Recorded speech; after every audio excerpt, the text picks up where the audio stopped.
Day, balik tayo sa paglilista ng 10 pinakapaboritong Nora Honor movies. Trivia muna. Alam nyo ba kung saang pelikula unang nakatanggap ng award si Ate Guy? Ito ay sa And God Smiled at Me, kung saan hiniran siyang Best Actress sa Quezon City Film Festival noong 1972. Pampito na po tayo sa ating listahan at pasok dyan ang Atchay.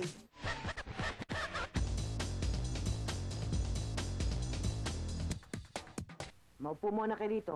Sinulat ni Edgardo Reyes mula sa nobela ni Pablo S. Gomez. Dinirek ito ni Eddie Garcia at ipinalabas noong 1978 sa Metro Manila Film Festival. Tampok dito si Ate Guy bilang si Nelia, na nakipagsapalaran sa syudad bilang sales lady pero mauuwi pala sa pagiging atchay. Nirecruit sila ni Bella Flores dahil kumuha ng mga, kunwari, mga sales lady sa Manila. Kasi siyempre sila, dahil sa hirap ng buhay, gustong kumita ng malaki, nainganyo. Namatay yung tatay ni Nora doon. Kaya gusto niya makatulong sa pamilya, kahit kapos sa kaalaman, lumuwas ng Manila, nakipagsapalaran. Tapos yung pala, yung susuungin niyang buhay sa Manila ay mas grabe pala. Hugasan mo ang mga plato at ang dapat hugasan. Ligpitin mo ang dapat ligpitin. Bring out niya yung character in that place. She becomes the character of that particular time, of that particular place. Sa pelikulang Atsay, sa unang pagkakataon, isang superstar, isang movie queen, gumanap na Atsay sa isang seryosong pelikula. Yung pelikula yung memorable sa mga fans kasi si Nora bang gumanap superstar pagaganapin mong atchay.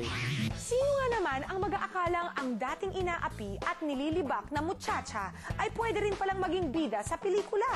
Panipaniwalang Atsay siya kahit siya superstar, hindi dahil sa mukha siyang katulong, hindi dahil mukha siyang Atsay. Kung hindi talaga dun sa kilos niya, yung kaunting galaw ng balikat niya, yung tindig niya, kapag naglalabas siya, kapag naglalampaso siya ng sahig, para talaga siyang katulong na kilala natin, na nakita natin, na nakasalamuha natin. Asa mabuti po akong kalagayan. Isang maliit na mundo ang ini-drawing, ini-sketch ni Eddie Garcia doon at ang namamayaning ilaw doon ay si Ate Guy. Ganda-ganda nun.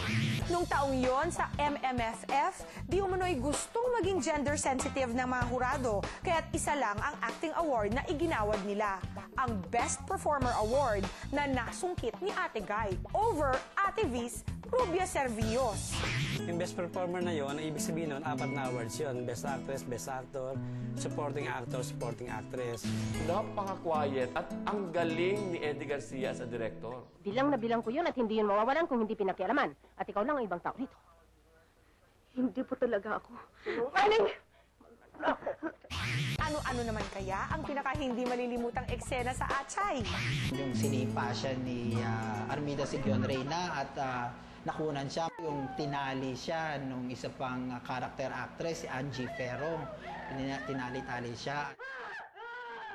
Yung huling eksena niya nasa Sariles, di ba, na bit-bit niya ang bayong niya and all that. Ay, kung hindi ka ba maiyak doon di ba? At saka makikita mo maraming katulad natin na galing probinsya. Yung eksena lang na nandun siya sa harap ng lababo, nakatalikod siya sa mesa, nandun siya sa lababo, kumakain siya doon na mag-isa ng lamig na kanin, saka ng halos mapapanis na natira-tirang ulam.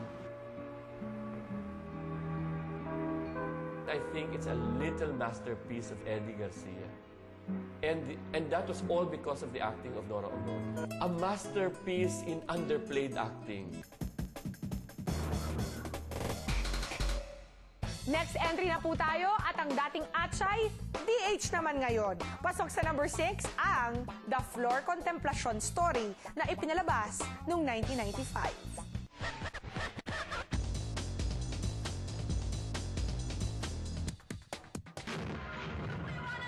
Dinirek ni Joel Lamangan mula sa script ni Ricky Lee at Bonnie Ilagan. Base ito sa mga tunay na pangyayari ng isang Pinay DH na binitay sa Singapore sa di umano'y salang pagpatay sa kanyang kapwa DH. Oh, Floor Contemplation, the film that stirred up the whole nation in anger, di ba? If you have a lesser actor there, I don't think you would have pulled it off. Doon sa Floor kasi iba yung lalim ng lungkot na makikita mo sa mata ni Nora Honor. Kahit anong gawin mo doon, kahit anong takip ng make-up, andun yung lungkot sa mga mata niya na bumagay naman doon sa role ng isang OFW na malapit ng bitayin. right yung vehicle for her. Kasi parang this is a different kind of atsay. Di ba nagawa niya yung atsay and it was one of the hits back then. And this one is more parang serious kind of atsay na may social, political, color. So maganda talaga pagkaka-timing nung pagkakuha kay Nora Honor. That's the truth. I didn't kill anybody. That's the truth, Mom. Please help me. Naging mainit na national issue ang kaso noon ni Flor Contemplasyon. At 3 producers pa ang nagka-interes na isa-pelikula ang buhay niya. Ginawa yung pelikula with, of course, Joel Lamangan doing it. Bale, parang sinakyan yung political ferment na nangyayari noon. But I think hindi na siya nagpadala dun sa bukal ng kalooban, ng galit ng panahon na yun. May artistic merit ang pelikula. And thankfully talaga, Nora Honor carried it through. It was done with so much credibility, with so much authenticity of emotion. Joel Lamangan is new to Nora Honor, no? Nagamit ni Joel Lamangan si Nora Honor to the fullest. Mapa-perform niya ng ganun ka-seryoso, no? To the point na even the critics abroad were impressed by Honor's performance. Talagang nakakaisa talaga yung mga kritiko na si Nora Honor malapit sa kulay, sa physical na katagian ni Flor Contemplasyon. Hindi lang yun, pati dun sa manner ng mga pagsasalita niya sa kilos. Yung project na yan, maraming naghahangad. Nagkaroon pa nga ng 2 version yan eh.